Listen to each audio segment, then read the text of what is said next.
नमस्कार मंडळी. मोक्षदा एकादशी 1 डिसेंबर 2025 रोजी साजरी केली जाईल. कारण उदय तिथीनुसार या दिवशी एकादशी साजरी केली जाईल. या दिवशी मार्गशीर्ष महिन्यातील शुक्ल पक्षातील एकादशी तिथी असेल आणि भगवान विष्णूंची पूजा केली जाते. मोक्षदा एकादशी 2025 ची एकादशी तिथी ही 30 नोव्हेंबर 2025 रोजी रात्री 9:29 सुरू होईल आणि 1 डिसेंबर रोजी संध्याकाळी 7:01 वाजता संपेल. उदय तिथीमुळे 1 डिसेंबर रोजी एकादशी साजरी केली जाईल. मोक्षदा एकादशीला विष्णुप्रिया एकादशी असेही म्हणतात आणि ती सर्व एकादशांमध्ये सर्वात शुभ मानली जाते. या दिवशी उपवास आणि पूजा केल्याने सर्व पापातून मुक्ती मिळते आणि पूर्वजांना मोक्ष मिळतो असे मानले जाते. 2025 मध्ये मोक्षदा एकादशीच्या दिवशीच गीता जयंतीचाही शुभ संयोग आहे. पूजा आणि विधी. या दिवशी भगवान विष्णूंची पूजा केली जाते. शक्य असल्यास पवित्र नदीत स्नान करावे. गंगा चालिसाचे पठण करणे शुभ मानले जाते. या दिवशी दान धर्म करणे देखील महत्वाचे मानले जाते.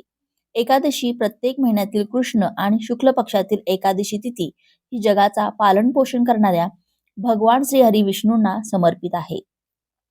या दिवशी शुभ मुहूर्तावर लक्ष्मीनारायणाची भक्तिभावाने पूजा केली जाते. तसेच इष्टफळ मिळवण्यासाठी एकादशीचे व्रत देखील केले जाते. मोक्षदा एकादशीचे व्रत केल्याने भगवान विष्णूंची विशेष कृपा प्राप्त होते. भगवान विष्णूंच्या कृपेने व्यक्तीला पृथ्वीवर स्वर्गासारखे सुख प्राप्त होते. संपत्ती आणि वंशवृद्धी होते. तसेच सगळी बिघडलेली अडलेली कामे देखील पूर्ण होतात. मोक्षदा एकादशीचं धार्मिक महत्व खूप मोठं आहे. या दिवशी केलेल्या व्रताने सर्व पापांचा नाश होतो आणि या मोक्षदा एकादशीच्या दिवशीच भगवान श्रीकृष्णाने अर्जुनाला गीतेचा उपदेश दिला होता. त्यामुळे या दिवसाला गीता जयंती म्हणून देखील साजरी केली जाते. या मोक्षदा एकादशीला पितरांना तर्पण केल्याने त्यांना मोक्ष प्राप्त होतो आणि शांती मिळत असते आणि पितृ हे तृप्त होतात. त्याचबरोबर या दिवशी भगवान विष्णू आणि लक्ष्मीची पूजा केल्याने अनेक मनोकामना पूर्ण होतात.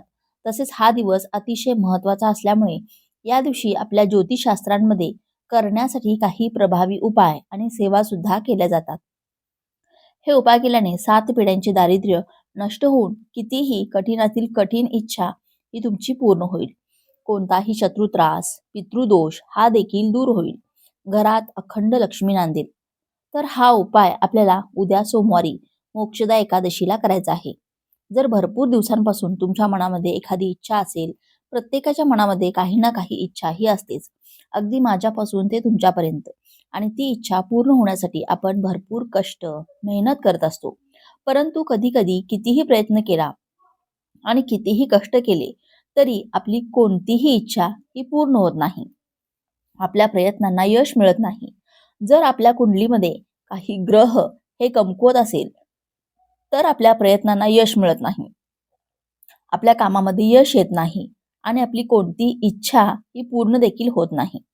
पण जर आपण या विशेष स्थितीवरती काही उपाय जर केले तर नक्कीच आपल्या कुंडलीतले ग्रह हे मजबूत होतात आणि आपल्या प्रयत्नांना यश मिळते आणि आपल्या सर्व इच्छा, मनोकामना या देखील पूर्ण होतात.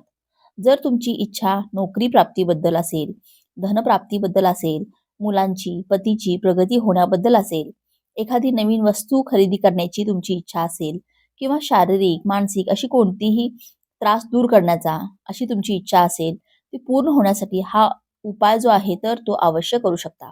किंवा तुम्हाला एखाद्या व्यक्तीचा सतत त्रास होत असेल, ती व्यक्ती तुमचा शत्रू असेल आणि त्या व्यक्तीमुळे तुमच्या जीवनामध्ये अडचणी येत असतील, तुमची महत्वाची कामे आहेत तर ते बिघडत असेल, तर असा कोणताही शत्रुत्रास, पितृदोष हा देखील दूर होण्यासाठी हा उपाय खूप प्रभावी मानला जातो. हा उपाय केल्याने घरातील सर्व आर्थिक समस्या, पैशांच्या अडचणी या देखील दूर होतात. घरात पैसे येण्याचे सर्व मार्ग हे देखील मोकळे होतात. मोक्षदा एकादशीचा दिवस हा भगवान विष्णूंचे आशीर्वाद घेण्याचा दिवस आहे. ज्यांचा मुख्य उद्देश मोक्ष प्राप्त करणे आणि पापांपासून मुक्ती होणे. या दिवशी वातावरणामध्ये सकारात्मक लहरी खूप जास्त प्रमाणामध्ये सक्रिय असतात आणि म्हणून या दिवशी व्रतासोबतच भगवान विष्णूंच्या पूजेसोबतच काही प्रभावी उपाय सुद्धा केले जातात. मोक्षदा एकादशीला तुम्ही उपवास नाही केला तरीही चालेल, पण गाईला खाऊ घाला ही एक वस्तू. सर्व अडचणीतून मार्ग मिळेल. शत्रू घरी येऊन माफी मागेल. 7 पिढ्यांचे दारिद्र्य नष्ट होऊन सोन्यासारखे दिवस येतील आणि कितीही कठीणातील कठीण इच्छा ही तुमची ताबडतोब पूर्ण होईल. तर अशी कोणती वस्तू आहे जी तुम्हाला गाईला खाऊ घालायची आहे, कोणत्या वेळेत हा उपाय करायचा आहे, अशी संपूर्ण माहिती आपण आजच्या या व्हिडिओमध्ये पाहणार आहोत. त्यामुळे तुम्ही हा व्हिडिओ शेवटपर्यंत नक्की पहा आणि चॅनेलवरती नवीन असाल तर सबस्क्राईब करा आणि व्हिडिओला एक लाईक करून भगवान श्री हरी विष्णूंचा कृपा आशीर्वाद प्राप्त करून घेण्यासाठी कमेंटमध्ये जय श्री हरी असे नक्की लिहा. तर हा उपाय तुम्ही अगदी सकाळपासून ते संध्याकाळपर्यंत जेव्हा केव्हा तुम्हाला शक्य होईल तेव्हा ही एक वस्तू आहे, तर ती तुम्हाला गाईला खाऊ घालायची आहे. या मोक्षदा एकादशीला ही वस्तू गाईला खाऊ घालायला विशेष महत्त्व आहे. ही वस्तू जर आपण गाईला खाऊ घातली तर आपल्याला या एकादशीचं संपूर्ण फळ हे प्राप्त होते. जो व्यक्ती मनोभावे या दिवशी गाईची सेवा करतो, गाईला ही एक वस्तू खाऊ घालतो, त्याच्यावर गोमाता संतुष्ट होऊन गायी त्याला अत्यंत दुर्लभ असा वर प्रदान करतात. या सेवेने देवी लक्ष्मी, भगवान विष्णू हे आपल्यावरती प्रसन्न होतात. मोक्षदा एकादशीच्या दिवशी गायीच्या सेवेला अनन्यसाधारण महत्त्व आहे. आपल्या शास्त्रांमध्ये असे म्हटले जाते की ज्याच्या घरी गाय त्याच्या घरी विठ्ठलाचे पाय. मोक्षदा एकादशी ही आपल्या विठ्ठलाला समर्पित आहे. भगवान विष्णू हे एक विठ्ठलाचाच अवतार आहेत आणि म्हणून या दिवशी गायीची सेवा आवर्जून केली जाते. गायीच्या शरीरामध्ये 33 कोटी देवी देवता निवास करतात. गाय ही 11 रुद्रांची आई आणि 8 वसूंची कन्या आहे. 12 आदित्यांची बहीण आहे आणि ती अमृत दूध देणारी गाय आहे. आणि गाय ही स्वर्गात जाण्याची सीडी आहे. गोसेवेने स्वर्गप्राप्ती होते. गायला देवाच्या वरचे स्थान दिले गेले आहे आणि म्हणून आपल्याला या दिवशी हा उपाय आवर्जून करायचा आहे. जर भरपूर दिवसापासून तुमच्या मनात एखादी इच्छा असेल, मग तुमची इच्छा ही नोकरी प्राप्तीबद्दल असेल, धनप्राप्तीबद्दल असेल, मुलांची प्रगती होण्याबद्दल असेल किंवा तुमच्यावरती एखादं कर्ज आहे आणि ते कर्ज तुम्हाला परतफेड करायचं असेल, म्हणजेच कर्जमुक्ती होण्याबद्दल असेल किंवा इथं तुमची कोणतीही शारीरिक मानसिक इच्छा असेल तर ती पूर्ण होण्यासाठी हा उपाय तुम्ही आवर्जून करा. जर तुम्ही हा उपाय या दिवशी केला तर तुमच्या मनातील कितीही कठीणातील कठीण इच्छा ही 100% पूर्ण होईल. तसेच जर तुमच्या घरामध्ये पैसा टिकत नसेल, पैशांच्या सतत अडचणी येत असतील, तुमच्या कष्टाला आणि मेहनतीला यश मिळत नसेल, कोणतीही गोष्ट ही तुमच्या मनासारखी घडत नसेल, कोणत्याही कामामध्ये तुम्हाला यश मिळत नसेल, तर या मोक्षदा एकादशीला हा उपाय तुम्ही नक्की करा. या उपायाने 100% तुम्हाला फळ प्राप्त होईल. तसेच तुमच्या जीवनातील सर्व शत्रू हे देखील नष्ट होतील. हा उपाय करण्यासाठी तुम्हाला या मोक्षदा एकादशीला सकाळी लवकर उठायचं आहे. उठल्यानंतर दोन्ही हात जोडून तुम्हाला भगवंताचे आभार मानायचे आहेत की त्यांनी आपल्याला या पवित्र असा हा दिवस दाखवला आहे. यानंतर आपल्याला अंघोळीचं पाणी काढायचं आहे. अंघोळीच्या पाण्यामध्ये थोडीशी हळद, गंगाजल घालायचं आहे आणि त्या पाण्याने आपल्याला स्नान हे करायचं आहे. हे स्नान केल्याने आपलं शरीर हे शुद्ध आणि पवित्र होतं. यानंतर स्वच्छ कपडे परिधान करून आपल्याला आपल्या देवघरातील देवांची विधिवत पूजा करून घ्यायची आहे. भगवान विष्णूंची, विठ्ठलाची किंवा बाळकृष्णांची मूर्ती असेल तर त्या मूर्तीवरती अभिषेक करा. फोटो असेल तर स्वच्छ पुसून काढायचा आहे. यानंतर अष्टगंध, पिवळी फुलं, पिवळ्या कलरचे नैवेद्य अर्पण करायचे आहेत. भगवान विष्णूंना तुळशीपत्र अर्पण करायचं आहे. धूप, दीप, अगरबत्ती लावून वातावरण हे प्रसन्न करायचं आहे आणि यानंतर तुम्ही हा उपाय कधीही करू शकता. उपाय करण्यासाठी तुम्हाला सर्वप्रथम एका वाटीमध्ये थोडंसं कुंकू घ्यायचं आहे. कुंकवामध्ये पाणी टाकायचं आहे आणि कुंकवाचा तुम्हाला गंध तयार करायचा आहे. यानंतर तुम्हाला या कुंकवाने आपल्या घराच्या मुख्य प्रवेशद्वारावरती एक स्वस्तिक हे काढायचं आहे. त्या स्वस्तिकला हळद, कुंकू, अक्षदा अर्पण करायचे आहेत. धूप, दीप, अगरबत्ती ओवाळून घ्यायची आहे. यानंतर तुम्हाला एक ताम्हण घ्यायचं आहे. ताम्हण तुमच्याकडे नसेल तर तुम्ही एक स्टीलचं ताट घेतलं तरी सुद्धा चालेल आणि त्या ताटामध्ये आपल्याला या कुंकवाच्या गंधाने एक स्वस्तिक काढायचं आहे. स्वस्तिक काढताना मधले 4 बिंदू आणि कडेच्या 2 लाईन या सुद्धा द्यायच्या आहेत. त्याशिवाय स्वस्तिक हे पूर्ण होत नाही आणि स्वस्तिक हे मांगल्याचे प्रतीक मानले जाते. स्वस्तिक काढल्यानंतर आपल्याला काय करायचं आहे, एक पाट घ्यायचा आहे. पाटावर पिवळ्या रंगाचं किंवा लाल रंगाचं वस्त्र ठेवायचं आहे आणि त्या पाटावर आपल्याला भगवान विष्णू, माता लक्ष्मी किंवा बाळकृष्णांची मूर्ती तुम्हाला ठेवायची आहे. फोटो असेल तर तो फोटो ठेवायचा आहे. गाय वासराची मूर्ती असेल तर ती सुद्धा तुम्हाला ठेवायची आहे आणि तिथे एक तुपाचा दिवा देखील तुम्हाला लावायचा आहे. सर्वप्रथम तिथे तुम्हाला भगवान विष्णूंची विधिवत पूजा करून घ्यायची आहे. गाई वासराची सुद्धा तुम्हाला पूजा करून घ्यायची आहे आणि हे जे तामण आहे तर हे तिथे आपल्याला पाटावरती ठेवायचं आहे. यानंतर ज्या तामणामध्ये आपण कुंकवाने स्वस्तिक काढलेला आहे तर त्या स्वस्तिकच्या मधोमध तुम्हाला जिथे स्वस्तिकचे 4 बिंदू हे एकत्र येतात तर त्या मधोमध बिंदूवरती तुम्हाला एक गुळाचा खडा ठेवायचा आहे.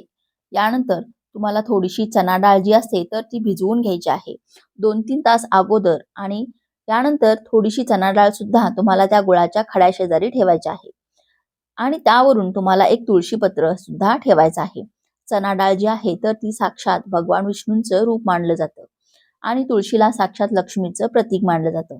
यानंतर तिथे तुम्हाला त्या स्वस्तिकला हळद कुंकू अक्षदा फुले वाहून पूजा करायची आहे.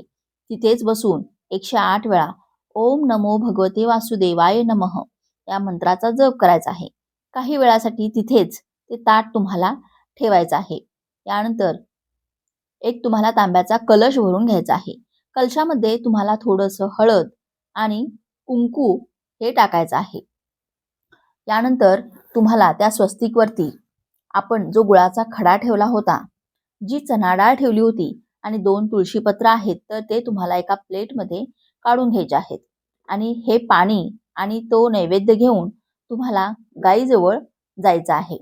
गाईजवळ गेल्यानंतर सर्वप्रथम तुम्हाला गाईला हळद कुंकू लावायचे आहे. गाईच्या पायावरती हे पाणी टाकायचं आहे आणि यानंतर तुम्हाला तुमच्या उजव्या हाताने गाईला ही जी वस्तू आहे तर ती तुम्हाला खाऊ घालायची आहे. जर गाईचा जिभेचा स्पर्श हा तुमच्या हाताला झाला तर असे म्हटले जाते की तिथूनच तुमचे दिवस हे बदलायला सुरुवात होते. तुमचं आयुष्य हे बदलून जातं. तुमचं नशीब तुम्हाला साथ द्यायला लागते आणि जेव्हा गाईच्या जिभेचा स्पर्श हा आपल्या हाताला होतो तेव्हा आपल्या आयुष्यातील सर्व अडचणी या तिथेच नष्ट होत असतात. आणि जर तुम्हाला तुमच्या हाताने गाईला ही वस्तू खाऊ घालणं शक्य नसेल तर तुम्ही प्लेटमध्ये ठेवून तसेच गाईला खाऊ घातले तरी सुद्धा चालेल. यानंतर शक्य असेल तर गाईला 11 प्रदक्षिणा करायच्या आहेत. प्रदक्षिणा करत असताना ओम नमो भगवते वासुदेवाय नमः या मंत्राचा जप करायचा आहे. असं म्हटलं जातं की आपण गाईला प्रदक्षिणा केल्या तर आपल्याला पृथ्वी प्रदक्षिणा केल्याचं पुण्य फळ प्राप्त होते. गाईला स्पर्श केल्याने आपल्या घरातील सर्व वास्तुदोष हा दूर होतो आणि आपल्या सर्व इच्छा मनोकामना या पूर्ण होतात. म्हणून शक्य असेल तर गाईला स्पर्श करायचा आहे आणि यानंतर तुम्हाला गाईच्या पायाखालची थोडीशी माती जी आहे तर ती उचलून तुमच्या घरात आणायची आहे. तुमच्या घरात तुम्हाला ती माती ठेवायची आहे. ज्यामुळे तुमच्या घरामध्ये काही दोष असेल, काही नकारात्मक ऊर्जा असेल, पितृदोष असेल किंवा वास्तुदोष असेल तर यासारख्या समस्या ज्या आहेत तर त्या दूर होतात. त्याने आपलं घर हे पवित्र होत असतं. तर अशा पद्धतीने तुम्हाला हा छोटासा उपाय जो आहे तर तो या मोक्षदा एकादशीला करायचा आहे. अतिशय प्रभावी उपाय आहे. हा उपाय जर तुम्ही केला तर नक्कीच तुम्हाला त्याचं शीघ्र फळ जे आहे तर ते प्राप्त होईल. तर हा व्हिडिओ तुम्हाला कसा वाटला? व्हिडिओतील माहिती तुम्हाला उपयुक्त वाटली असेल तर व्हिडिओला एक लाईक नक्की करा आणि चॅनेलला सबस्क्राईब करून आम्हाला प्रोत्साहित करा. तसेच आपण सर्वांनी हा व्हिडिओ संपूर्ण पाहिल्याबद्दल आपणा सर्वांचे मनःपूर्वक आभार. धन्यवाद. श्री स्वामी समर्थ.